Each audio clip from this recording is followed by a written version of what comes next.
बिस्मिल्लाहिर्रहमानिर्रहीम। मलक सजाद ब्लॉग में खुश आमदीद। बहुत सारे जी कस्टमर जो हैं वो ये पूछते हैं हमें, बहुत सारे दोस्त पूरी दुनिया से, कि जी क्या फ्रेश पासपोर्ट पर जो है वो वीज़ा पॉसिबल है, क्या फ्रेश पासपोर्ट्स पर वीज़ा लग सकते हैं, ख़ासतौर पर स्पेन के हवाले से। तो ये हमारे साथ जो है वो आज एक मैं समझता हूँ कि मौजज़ा हुआ है कि कुछ अर्सा पहले, कोई तकरीबन 2 महीने और 10 दिन पहले जो है वो हमारे एक क्लाइंट हैं, बड़े अच्छे दोस्त भी हैं, उनका हमने फ्रेश पासपोर्ट पे स्पेन का वीज़ा अप्लाई किया था।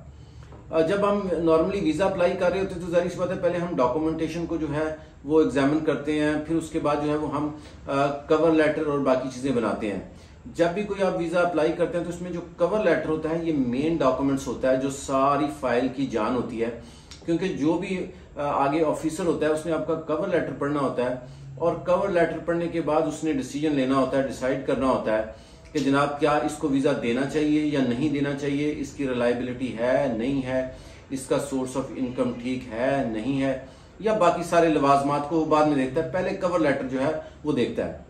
हम अल्हम्दुलिल्लाह बहुत सारे लोग जो हैं उनके कवर लेटर भी सेपरेट जो है, लोग मुझसे रिक्वेस्ट करते हैं कि जी आप अगर हमें सिर्फ कवर लेटर बना दें। मैंने खैर कभी किसी को इनकार नहीं किया, कोई कवर लेटर के तो मैं बना देता हूँ, बट नॉर्मली अगर आप चीज़ें पकड़ दकड़ के लगाते हैं तो वो जर्दा बन जाता है कि वो कुछ इधर से लिया, कुछ उधर से लिया, कुछ उधर से लिया, और नतीजा ये निकलता है कि जो है नॉर्मली वीज़े रिजेक्ट हो जाते हैं। और बहुत सारे लोग जो हैं वो आके मुझे बताते भी हैं कि जी हमसे ये मिस्टेक हुई, हमने होटल बुकिंग खुद कर ली थी, इंश्योरेंस किसी से करवा ली थी, कवर लेटर किसी से ले लिया था। वो चूंकि किसी के सामने जब तक पूरी फाइल नहीं होती, कोई भी कंसल्टेंट जो है वो जाहिर सी बात है कोई उसके पास ऐसा जिन तो नहीं होता कि वो हर चीज़ को वो फौरन बना दे आपको। तो एक तो ये रिक्वेस्ट है कि अगर आप किसी से फाइल तैयार करवा रहे हैं तो वो प्रॉपर पूरी फाइल तैयार करवाएं, उसका रिजल्ट आपको एज कम्पेयर टू अदर जो तरीके हैं उनसे बेहतर मिलेगा।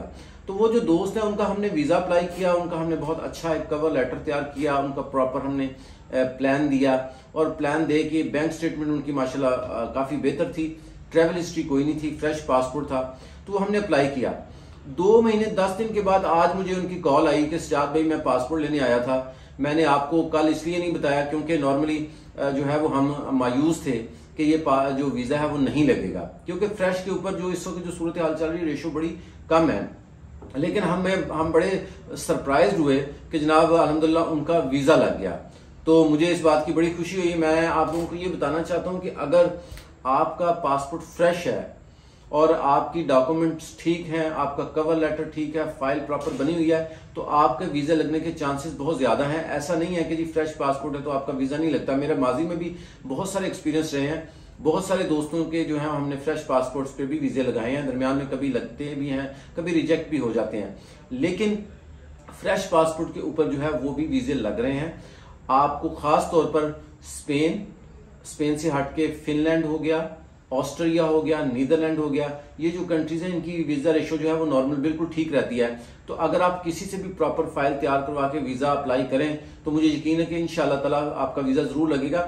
मैं हमेशा वीज़े के हवाले से एक बात कहता हूँ कि वीज़ा या सफ़र जो है वो अल्लाह ताला ने अगर आपके नसीबों में मुकद्दरों में लिख दिया है तो कोई उसको दुनिया की ताकत नहीं रोक सकती।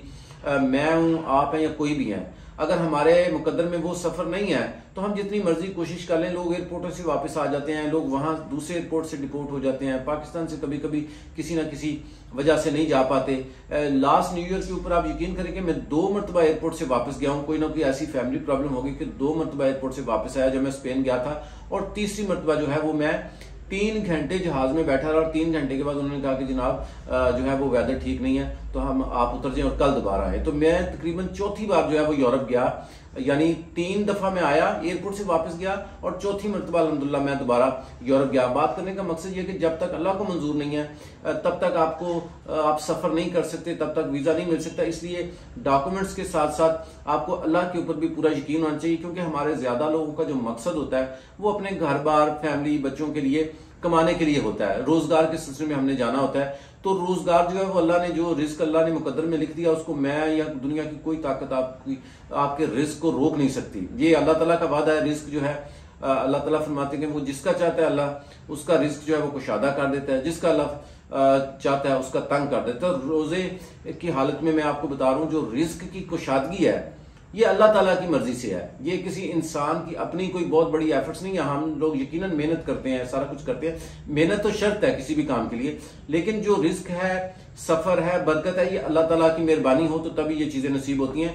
अगर आपने फ्रेश पासपोर्ट पर वीजा अप्लाई करना है किसी भी यूरोपियन कंट्री का, हमारा ऑफिस हाजिर है, मोबाइल नंबर, ऑफिस नंबर सारा, मैं भी मौजूद होता हूं, आप आ सकते हैं, अप्लाई कर सकते हैं, कोई डरने वाली बात, परेशानी वाली बात नहीं है।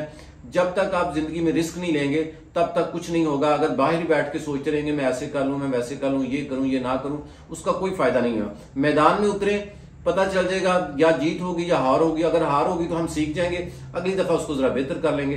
तो बहुत शुक्रिया, दुआ में याद रखें। हमारे लिए कोई हुक्म हो तो जरूर आप राब्ता कर सकते हैं।